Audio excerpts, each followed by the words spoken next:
Good morning. আশা করি তোমরা ভালো আছো। আমি পরমাণুর গঠন অধ্যায়টি পড়াচ্ছি।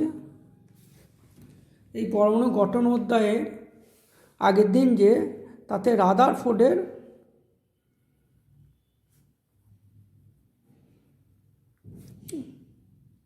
পরমাণু মডেল সম্পর্কে বলেছি। পরমাণু মডেল সম্পর্কে বলেছি। এখানে কি বলেছি না, রাদারফোর্ড মডেল সম্পর্কে কী বলেছেন না, পরমাণুর কেন্দ্রে এক অতিভার, পরমাণুর কেন্দ্রে গুরুভার এক কেন্দ্র আছে, যেটাকে উনি নিউক্লিয়াস বললেন। এই নিউক্লিয়াসের মধ্যে সমস্ত পজিটিভ উপাদান আছে। এই নিউক্লিয়াসের মধ্যে সমস্ত পজিটিভ আদান অবস্থান করে। আর কি বললে, যে এই পজিটিভ আদানের মোট ভরই পরমাণু ভর। আর নিউক্লিয়াসকে কেন্দ্র করে বিভিন্ন বৃত্তাকার কক্ষপথে ইলেকট্রনগুলো আবর্তন করে।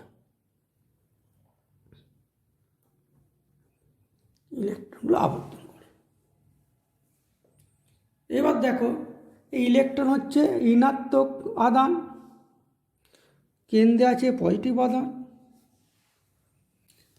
তাহলে এরা যে পরস্পর স্থির তড়িৎ আকর্ষণ বলের প্রভাবে পরস্পর কাছে আসবে। স্থির তড়িৎ আকর্ষণ বলে স্থির তড়িৎ আকর্ষণ বলের প্রভাবে পরস্পর কাছে আসবে। এবং কোনো বস্তু যখন ঘুরবে, সে ঘোরার জন্য আর একটা বল সৃষ্টি হবে, যে বলটা ইলেকট্রনটাকে কেন্দ্র থেকে দূরে সরিয়ে নিয়ে যাবে। সেই বলটার নাম কি বলেছিল? কেন্দ্রাত্মিক বল। মনে আসে নিশ্চয়, কেন্দ্রাত্মিক বল। তাহলে এই কেন্দ্রাত্মিক বল আর স্থির তড়িৎ আকর্ষণ বল পরস্পর বিপরীতমুখী এবং সমান। সেই জন্য কি হয় না, নিউক্লিয়াস থেকে ইলেকট্রন কখনোই ছিটকে দূরে সরে যায় না। যদি এটা যদি পজিটিভ আধান না হতো, তাহলে ইলেকট্রনটা একসময় অনেক দূরে ছিটকে পড়ত। আবার পরস্পর এই আকর্ষণ বলে কখনোই ছিটকে যায় না, বা কখনোই এই স্থির তড়িৎ আকর্ষণ বলের প্রভাবে কখনোই নিউক্লিয়াসের ওপর ইলেকট্রনটা আছড়ে পড়ে না। এটা হচ্ছে রাদারফোর্ড মডেলের পরমাণু মডেল। রাদারফোর্ড পরমাণু মডেলের সীমাবদ্ধতা। রাদারফোর্ড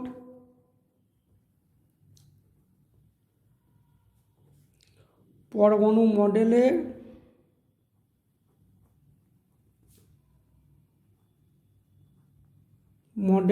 সীমাবদ্ধতা।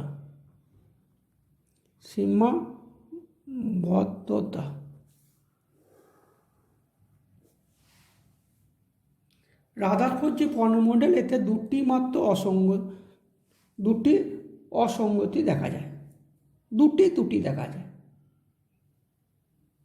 মেন 1 নম্বর, তাহলে এই মডেলে কটা ত্রুটি দেখা যায়? দুটি ত্রুটি দেখা যায়, দুটি অসঙ্গতি দেখা যায়। তার মধ্যে প্রথম যে না, এই জাতীয় পরমাণু মডেলে পরমাণু স্থায়িত্ব ব্যাখ্যা করতে পারে না। পরমাণু যে এত স্থায়ী, সেটা কিন্তু এই জাতীয় পরমাণু মডেল দ্বারা ব্যাখ্যা করা যায় না। নিলস বোর বলে একজন বিজ্ঞানী, তিনি জানান যে পজিটিভ চার্জবাহী নিউক্লিয়াসকে কেন্দ্র করে পজিটিভ চার্জবাহী নিউক্লিয়াসকে কেন্দ্র করে নেগেটিভ চার্জবাহী ইলেকট্রন বৃত্তাকার পথে অবিরাম গতিতে আবর্তন করে চলছে। তাহলে এটা ইলেকট্রন এর চার্জ কি? ঋণাত্মক। আর এইটা হচ্ছে নিউক্লিয়াস।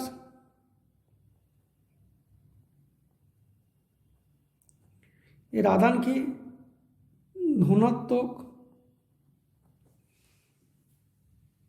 উভয় চার্জযুক্ত হওয়ার ফলে, উভয় কণায় চার্জযুক্ত হওয়ার ফলে কী হচ্ছে না, পরমাণু গঠনটি, এই যে পরমাণু গঠন, এই গঠনটি তড়িৎ শক্তি দ্বারা প্রভাবিত হবে।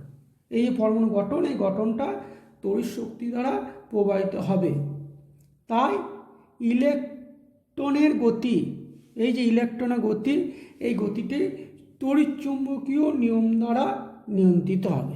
এই ইলেকট্রন গতিটি তড়িৎচুম্বকীয় নিয়ম দ্বারা নিয়ন্ত্রিত হবে। তড়িৎচুম্বকীয় নিয়মটা কি না, যখন কোনো চার্জযুক্ত কণা তীব্র বেগে অপর একটি চার্জযুক্ত কণা চারদিকে, অপর একটি চার্জযুক্ত কণা অপর একটি চার্জযুক্ত কণার চারদিকে আবর্তন করে, তখন কণাটি, এই যে কণাটি তার চারপাশে একটি তড়িৎ ক্ষেত্র সৃষ্টি করবে। এই চারপাশে একটা তড়িৎ ক্ষেত্র সৃষ্টি করে। এই তড়িৎ ক্ষেত্র সৃষ্টি করার জন্যে ইলেকট্রন থেকে সর্বদা কিছু পরিমাণ শক্তি বেরিয়ে যেতে থাকবে। এই যে তড়িৎ ক্ষেত্র সৃষ্টি করে, যখন ঘুরবে তখন তড়িৎ ক্ষেত্র সৃষ্টি করবে, তার ফলে ইলেকট্রন থেকে সর্বদা কিছু পরিমাণ শক্তি বেরিয়ে যেতে থাকবে। সুতরাং নিউক্লিয়াসকে কেন্দ্র করে বৃত্তাকার পথে আবর্তন করার সময় নেগেটিভ চার্জবাহী ইলেকট্রন ক্রমশ শক্তি বিকিরণ করে চলবে। এই যে শক্তি বিকিরণ করবে, শক্তি বেরিয়ে যেতে থাকবে, তার ফলে কী হচ্ছে না, এই আবর্তন করার সময় ক্রমশ শক্তি বিকিরণ করে চলবে। এইভাবে ক্রমাগত শক্তি হারাবার ফলে, ক্রমাগত শক্তি হারিয়ে যাওয়ার ফলে ওর গতিবেগও কী হবে, ক্রমশ কমে যাবে। তোমরাই দেখবে যখন 1200 মিটার 1500 মিটার খেলা হয়, কী হয় না, প্রথম দিকে যতটা গতিতে যায় মাঝে কমে যায়, তারপর সেই দিকে একবারে কমে গিয়ে অনেকে পড়ে যায়, তো তার মানে তার শক্তিটা অনেক কমে যায় বলেই হয়। তাহলে গতিবেগটা কী হবে না, ক্রমশ কমে যাবে। ফলে ইলেকট্রন যে আবর্তনের কক্ষপথ, সেই আবর্তনের কক্ষপথটাই কী হবে না, ক্রমশ কমতে থাকবে। কমতে কমতে একটা সময় গিয়ে কী হবে, ইলেকট্রনটাকে নিউক্লিয়াসের উপর আছড়ে পড়বে। আমি একটু ছবিটা আঁকছি, দেখো। এইভাবে ঘুরতে ক্রমশ ইয়ে করতে আইরে পড়ছে।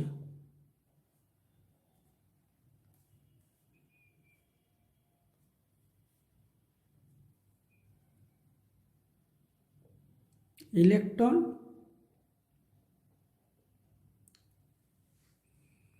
এটা হচ্ছে নিউক্লিয়াস,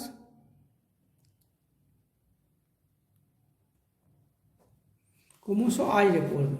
তাহলে পরমাণুটা গিয়ে কী করবে না, ইলেকট্রনটা নিউক্লিয়াসের ওপর, পরমাণুর মধ্যে নিউক্লিয়াসের ওপর আছড়ে পড়বে। তার ফলে নিউক্লিয়াসটা কী হচ্ছে, পরমাণুটা কী হচ্ছে, আর স্থায়িত্ব থাকছে না। পরমাণুর যে এত স্থায়িত্ব, কোনো স্থায়িত্ব হবে না, তার মানে ইলেকট্রনের কোনো অস্তিত্ব থাকবে না। কিন্তু বিভিন্ন পরীক্ষা দ্বারা ইলেকট্রনের স্বাধীন অস্তিত্ব প্রমাণিত হয়েছে, কিন্তু এই ঘটনা আদৌ ঘটে না। বিভিন্ন পরীক্ষার সাহায্যে প্রমাণিত হয়েছে যে এই ঘটনা আদৌ ঘটে না। মানে বুঝতে হচ্ছে তো যে টোটাল ব্যাপারটা, পরমাণু যদি রাদারফোর্ড মডেল অনুযায়ী হতো, তাহলে কিন্তু পরমাণুর কোনো স্থায়িত্ব থাকতো না, ইলেকট্রনই অস্তিত্ব থাকতো, ইলেকট্রনগুলো সব খেয়ে নিউক্লিয়াসের ওপর আছড়ে পড়ে যেত। 2 নম্বর, নিউক্লিয়াসের চারপাশে আবর্তনশীল ইলেকট্রন কী হয়, নিউক্লিয়াসের যে চারপাশে আবর্তনশীল ইলেকট্রন নিউক্লিয়াসের দিকে ক্রমে এগিয়ে যেতে থাকলে কী হবে, ক্রমে এগিয়ে থাকলে অবিরাম গতিতে শক্তি বিকিরণ করতে থাকবে। তার ফলে পরমাণুতে যে বর্ণালী পাওয়া যাবে, সেই বর্ণালীটা হচ্ছে নিরবিচ্ছিন্ন বর্ণালী। নিরবিচ্ছিন্ন বর্ণালী। কিন্তু আমরা পরমাণুর ক্ষেত্রে যে বর্ণালী পাই সেটা হচ্ছে রেখা বর্ণালী বা বিচ্ছিন্ন বর্ণালী। কিন্তু সেইটা আমরা কি পাই, রেখা বর্ণালী বা বিচ্ছিন্ন বর্ণালী।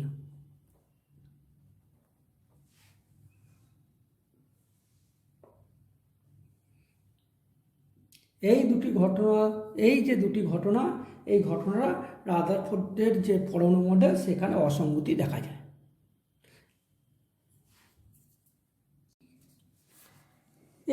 বলে দিই। আমি এখানে দুটো কথা তোমাদের বললাম, তোমাদের মনে খটা লাগবে। এক হচ্ছে নিরবিচ্ছিন্ন বর্ণালী, নিরবিচ্ছিন্ন বর্ণালী, নিরবিচ্ছিন্ন বর্ণালী,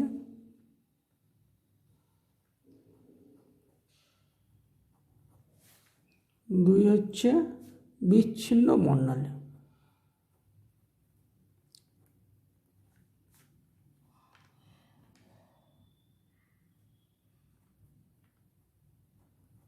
এই নিরবিচ্ছিন্ন বর্ণালী বা বিচ্ছিন্ন বর্ণালী কী? নিরবিচ্ছিন্ন বর্ণালী হচ্ছে সূর্য রশ্মি থেকে যে আগত সাদা আলো কোনো স্পেকট্রোস্কোপ যন্ত্রে প্রিজমের মধ্যে দিয়ে যদি অতিক্রম করি, এই একটা প্রিজম, স্পেকট্রোস যন্ত্রের মধ্যে প্রিজমে রাখা, এই এখানে যদি সাদা আলো আসে, এই সাদা আলোটাকে যদি প্রিজমের মধ্যে দিয়ে চালনা করি, তাহলে এই সাদা আলোটা কী হবে না 7টা রঙে বিশিষ্ট হয়ে যাবে।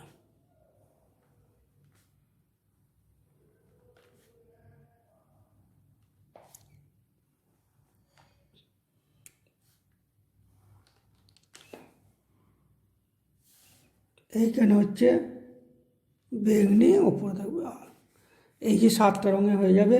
এইটা হচ্ছে ভি, তারপর হচ্ছে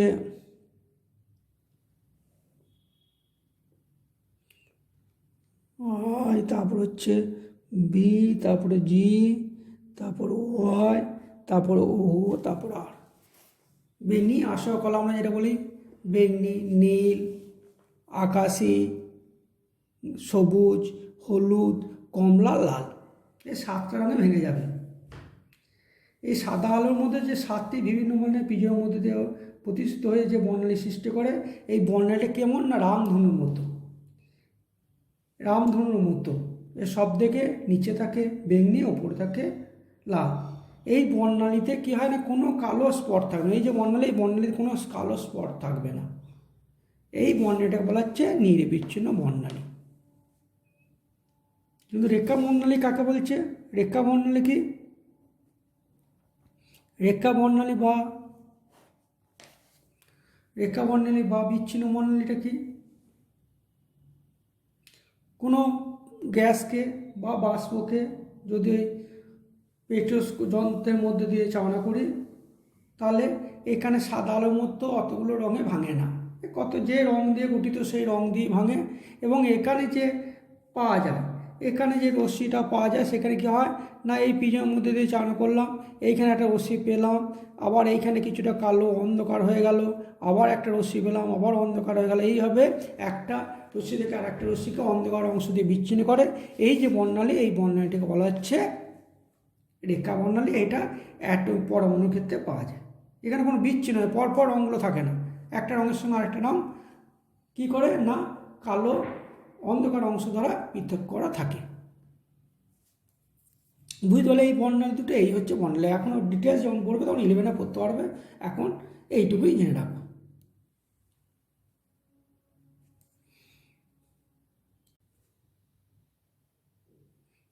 এবার আমি পড়াবো পরমাণু গঠন সম্বন্ধীয় রাদারফোর্ড বোর মডেল। পরমাণু গঠন সম্বন্ধীয় রাদারফোর্ড বোর মডেল, যেটা আমরা বোর মডেল হিসাবে স্বীকৃত।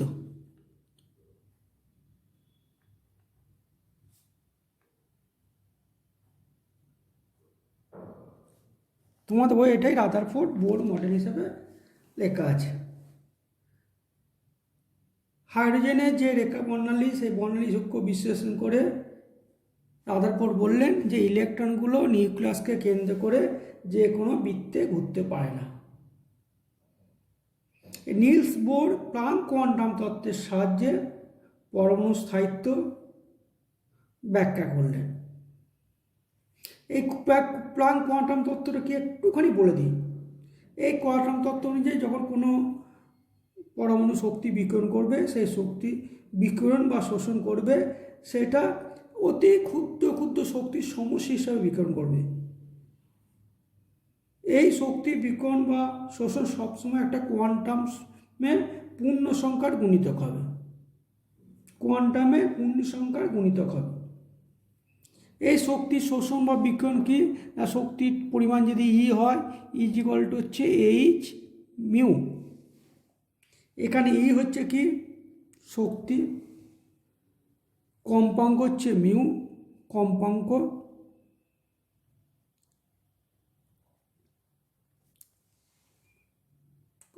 আর এইচ হচ্ছে প্লাঙ্ক কনস্ট্যান্ট। এটা পরে বারবার আসবে, ওই জন্য আমাকে একটু বলে দিতে হলো। Planck constant.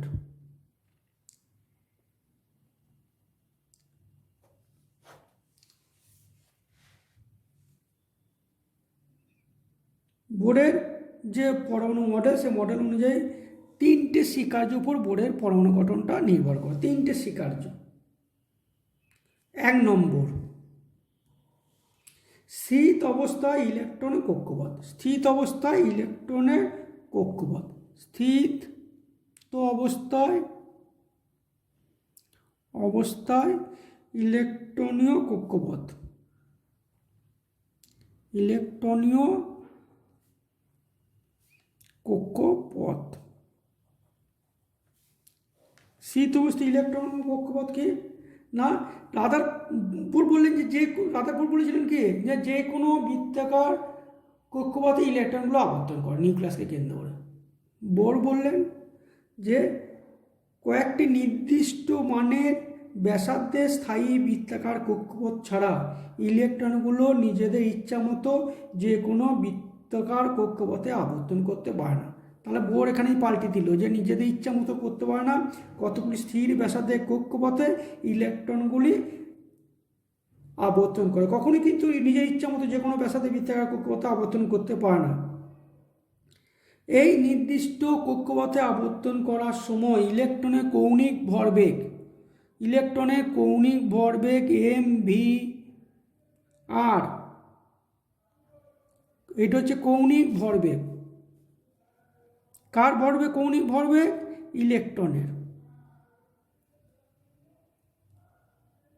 ইলেকট্রনের কৌণিক ভরবেগ।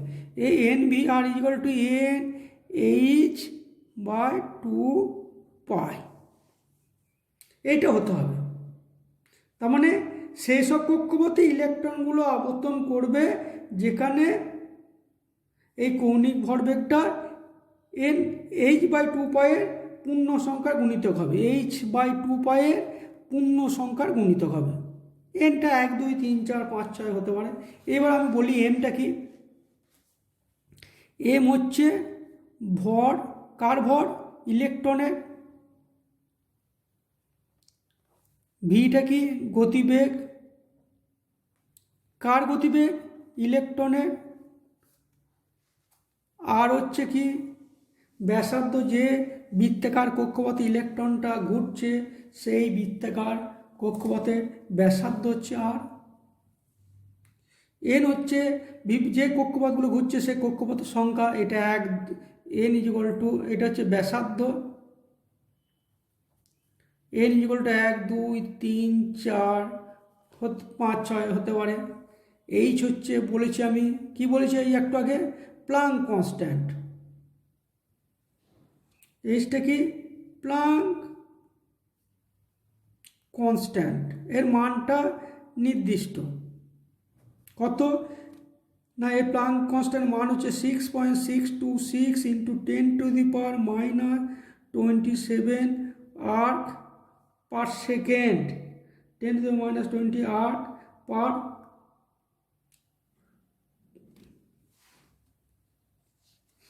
সেকেন্ড। মনে থাকবে। আর পাই তো আমরা জানি 22/7 ওইটা। এ হচ্ছে 1 নম্বর।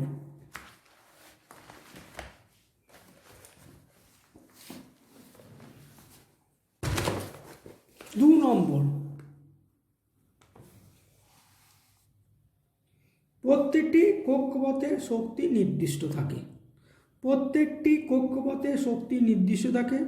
ওই কক্ষে ইলেকট্রনগুলি আবর্তন করার সময় ওই শক্তি ওই কক্ষের শক্তির সঙ্গে সমান হয়। তাহলে যে কক্ষপথে ইলেকট্রনটা আবর্তন করছে সেই কক্ষপথ শক্তিগুলো হচ্ছে প্রত্যেকটাই, যে বিভিন্ন কক্ষপথ আছে এই কক্ষপথগুলোর শক্তি হচ্ছে নির্দিষ্ট। এই যে কক্ষপথগুলো আছে, এই কক্ষপথগুলোর শক্তি হচ্ছে নির্দিষ্ট। প্রত্যেকটি কক্ষপথে আবর্তন করার সময় যে সেই ইলেকট্রন সেই শক্তি যাবে যার শক্তি সমান। তোমরা 9-এ পড়ছো, তোমার দিকে যদি আমি এখন গ্র্যাজুয়েশনে পড়তে দিতে পারবে? গ্র্যাজুয়েশনের মতো তোমাদের শক্তি নাই, কোয়ালিটি নেই, তোমার সেই হলে তবেই গ্র্যাজুয়েশন করতে হবে। ঠিক একই ইলেকট্রনগুলো এই কক্ষপথে ঘুরবে, এই কক্ষপথে যা শক্তি ইলেকট্রন শক্তি সমান হতে হবে, তবেই সেই ওই কক্ষপথে ঘুরতে পারবে। এই যে বিভিন্ন শক্তি, এই যে শক্তি কক্ষগুলো, এই শক্তি কক্ষগুলো কী হচ্ছে, এইগুলোকে বলা হচ্ছে শক্তি স্তর। এই যে কক্ষপথ, এই যে স্থায়ী কক্ষপথ, এই কক্ষপথগুলোকে কী বলা হচ্ছে, শক্তি স্তর। এবার এর অন্তর্গত দেখো আমি অনেকগুলো পয়েন্ট আছে, একবার মনে রাখো। দেখো, যখন কোনো ইলেকট্রন একটা নির্দিষ্ট স্থিত অবস্থায় কক্ষপথে থাকে, তখন ওই ইলেকট্রন থেকে, তাহলে আমি বললাম স্থিত অবস্থায়, যখন কোনো একটা কক্ষপথে স্থিত অবস্থায় ইলেকট্রনগুলো থাকে, কিন্তু মাথায় রাখবে ইলেকট্রন কিন্তু মোটেই স্থিত অবস্থায় থাকে না। এই স্থিত অবস্থায় আবর্তন করার সময় ইলেকট্রন থেকে কোনো শক্তি বিকিরণ করে না বা শক্তি শোষণ করে, এই জন্য এই অবস্থাকে স্থির অবস্থা বলছে। স্থির অবস্থা মানে এই নয় যে স্থির হয়ে আছে ইলেকট্রনটা। ইলেকট্রন যখন এই কক্ষপথে আবর্তন করবে, তখন কি হবে না, ইলেকট্রন থেকে কোনো শক্তি শোষণ হবে না, বিকিরণও হবে না। এই সময় ওই কক্ষপথের শক্তি স্থির থাকে, তাই এই শক্তিকে একে স্থির অবস্থা বলছে। বাইরে থেকে কোনো কারণে যদি আমি শক্তি দিই, বাইরে থেকে আমি শক্তি দিলাম এই ইলেকট্রনটা, বাইরে থেকে কোনো তাপ দিলাম বা কোনো কারণ ইলেকট্রিক ফোর্স দিলাম, কোনো কারণে হয়তো শক্তি পেল, তখন কী হবে, তাহলে ইলেকট্রনটা এই কক্ষপথের থেকে ইলেকট্রন শক্তি বেশি হয়ে গেল। এই কক্ষপথ ইলেকট্রনটির শক্তি এই কক্ষপথে, 2 নম্বর কক্ষপথে ইলেকট্রনে ঘুরছিল, তাই 2 নম্বর কক্ষপথে যে শক্তি, এখানে ইলেকট্রনকে শক্তি দিয়েছি, তাহলে ইলেকট্রন শক্তি বেশি হয়ে গেল। তাহলে তখন আর থাকবে না, তোমরা বেশি যখন হয়ে যাবে উঁচু লেভেলে 9 পাস করে যাবে, তখন 9 আর ফিরে আসবে না, কী করবে, 10-এ চলে যাবে। তাহলে তখন কী হবে না, এ শক্তি তখন কী করবে, জাম করবে, জাম করে এ উচ্চ শক্তি স্তরে গিয়ে আবর্তন করবে। বুঝতে পেরেছি তো? যখন কোনো কারণে এ শক্তি পাবে, তখন কি হবে না, তখন উচ্চ শক্তি স্তরে গিয়ে জাম করবে, দিয়ে সেই শক্তি স্তরে ঘুরবে। আবার কোনো কারণে শক্তি, যেমন বললাম শক্তি এই আগেরবারে বলছিলাম যে ইলেকট্রন শক্তি বিকিরণ হতে হতে একটা কমে যাবে। যদি কোনো কারণে শক্তি, ইলেকট্রন শক্তি কমে যায়, এইখানে কক্ষপথে ঘুরছে 2 নম্বরে, এর শক্তিটা কিছু কমে গেল, তখন কী হবে না, ইলেকট্রনটা লাফিয়ে নিচে নেমে যাবে, দিয়ে এই কক্ষপথে ঘুরবে। তার ফলে কী হচ্ছে, যখন শক্তি কমে যাচ্ছে তখন নিচে কক্ষপথে ঘুরছে, যখন শক্তি বাড়ছে তখন উচ্চ কক্ষপথে চলে যাচ্ছে। তার মানে কখনোই একরকম কক্ষপথ থাকছে না, তার ফলে কী হচ্ছে না, ইলেকট্রনের স্থায়িত্বটা থেকে যাচ্ছে। নিউক্লিয়াস থেকে দূরত্ব অনুযায়ী এই কক্ষপথগুলোকে তোমরা পড়বে কে, L, M, N, O, P, Q, এই দ্বারা, এই 7টি কক্ষপথ দ্বারা চিহ্নিত করা হয়, অথবা 1, 2, 3, 4, 5, 6, 7 এই দ্বারা চিহ্ন করা হয়। এবার মাথায় রাখবে, নিউক্লিয়াস থেকে যত দূরে থাকবে কক্ষপথটা, সেই কক্ষপথের শক্তি তত বেশি। তাহলে এখানে কে সমান এন ইকুয়াল টু কত, 1 প্রথম কক্ষপথ, তাহলে কে থেকে এল কক্ষপথের শক্তি বেশি, এলে এন ইকুয়াল টু কত, 2, এলের থেকে এম এর বেশি, এখানে এন ইকুয়াল টু কত, 3, এই আবার ডট ডট দিয়ে বেশি হবে। যত উচ্চ কক্ষপথে হবে, তাহলে নিউক্লিয়াস থেকে দূরত্ব যত বাড়বে কক্ষপথে, তত সেই কক্ষপথের শক্তি তত বাড়বে। 3 নম্বর পয়েন্ট, যখন কোনো স্থায়ী উচ্চ শক্তি স্তর থেকে যখন ইলেকট্রনটা নিম্ন শক্তি স্তরে নামে, লাফিয়ে নেমে আসে, তখন কী হবে, এই ধরো E2 বা E3 থেকে লাফিয়ে E2-তে চলে এলো। E2-তে চলে আসা মানে কি, ইলেকট্রন তাতে কিছুটা পরিমাণ শক্তি বিকিরণ করবে। এটা কী আকারে বিকিরণ করবে না, তরঙ্গের আকারে বিকিরণ করবে। তাহলে উচ্চ শক্তি স্তর থেকে নিম্ন শক্তি স্তরে যখন আসবে, তখন তরঙ্গের আকারে শক্তিটা বিকিরণ করবে। এখানে তাহলে তাহলে এখানে এম কক্ষপথ, এখানে এল কক্ষপথে নেমে এলো, তাহলে এম এ কী হচ্ছে, N is equal to M A N is equal to কত 3, আর L A N is equal to 2। তাহলে এই কতটা পরিমাণ শক্তি ছাড়বে, E3 বিযুক্ত E2, E3 যা শক্তি ছিল E2তে যা শক্তি হবে সেই শক্তি E2 E3। এই যে শক্তি এইটাকে ডেল্টা ই দ্বারা প্রকাশ করা হয়, এই delta E is equal two হবে এইচ মিউ, এই পরিমাণ শক্তি ছাড়বে। তাহলে তিনটে বোঝা গেল। আরেকবার বলছি দেখো তো, আরেকবার বলে দিচ্ছি যে যে কোনো বৃত্তাকার কক্ষপথে ইলেকট্রনগুলো আবর্তন করতে পারে না। ইলেকট্রনগুলো আবর্তন করার জন্য কতগুলি নির্দিষ্ট ব্যাসার্ধের বৃত্তাকার কক্ষপথ আছে। সেই ব্যাসার্ধের কক্ষপথে ইলেকট্রনটা আবর্তন করতে পারে, যেখানে ইলেকট্রন কৌণিক ভরবেগ mvr=nh/2π হবে। তারপরটা হচ্ছে যে যখন ইলেকট্রনগুলো বিভিন্ন কক্ষপথে ঘুরবে, কোনো একটা স্থায়ী কক্ষপথে ঘুরবে, সেই কক্ষপথেই ঘুরবে যে কক্ষপথের সমান এনার্জি শক্তি থাকবে। যখন ইলেকট্রনটা স্থির কক্ষপথে একটা নির্দিষ্ট কক্ষপথে আবর্তন করে তখন স্থিত অবস্থায় থাকে। স্থিত অবস্থা বলতে স্থির অবস্থা নয়, ইলেকট্রনগুলো আবর্তন করে, কিন্তু ওইখানে আবর্তন করার সময় কোনো শক্তি ছাড়েও না, কোনো শক্তি গ্রহণও করে না, তাই এই অবস্থাকে স্থিত অবস্থা বলে। কোনো কারণে যদি ইলেকট্রনটা শক্তি লাভ করে তাহলে কী হবে না, সে উচ্চ শক্তি স্তরে চলে যায়, আর কোনো কারণে যদি তার শক্তি লস হারিয়ে যায় বা তখন সে নিম্ন শক্তি স্তরে লাফিয়ে নামে। এইভাবে 7টা শক্তি স্তর আছে, K L M N O P Q. নিউক্লিয়াসের দূরত্ব অনুযায়ী এই শক্তি স্তরগুলোকে যত দূরে যাবে তত তার শক্তি বাড়বে। যেমন কে এর থেকে এল এর শক্তি বেশি, এল এর থেকে এম এর শক্তি বেশি, এম এর থেকে এন এর শক্তি বেশি, সব দিয়ে বেশি শক্তি হচ্ছে কিউ। 3 নম্বর পয়েন্ট আমি কী বললাম, যখন ইলেকট্রনটা কোনো উচ্চ শক্তি স্তর থেকে নিম্ন শক্তি স্তরে লাফিয়ে নেমে আসে তখন একটা নির্দিষ্ট পরিমাণ শক্তি ইলেকট্রন থেকে বেরিয়ে যায়। এই ইলেকট্রন যে নির্দিষ্ট পরিমাণ শক্তি বেরিয়ে যাবে সেটা কী আকারে বেরোবে, তরঙ্গের আকারে বেরোবে। আবার নিম্ন শক্তি স্তর থেকে যদি উচ্চ শক্তি স্তরে যায় তখন তরঙ্গ আকারে শক্তি গ্রহণ করবে। এই যদি আমি এম কক্ষপথ থেকে এল কক্ষপথে কোনো একটা ইলেকট্রন নামে, এম কক্ষপথের শক্তি হচ্ছে E3, এল কক্ষপথের শক্তি হচ্ছে E2, এটাকে তারা কতটা পরিমাণ শক্তি বিকিরণ করবে, E3 বিযুক্ত E2 সমান delta E, delta E equal to H mu. অতএব এইটা দেখো, এইটাও নির্দিষ্ট, এইটাও নির্দিষ্ট, অতএব শক্তির পরিমাণটা যেটা ছাড়বে সেটাও নির্দিষ্ট, ওই জন্যে বিচ্ছিন্ন বর্ণালী পাওয়া যায়। Thank you.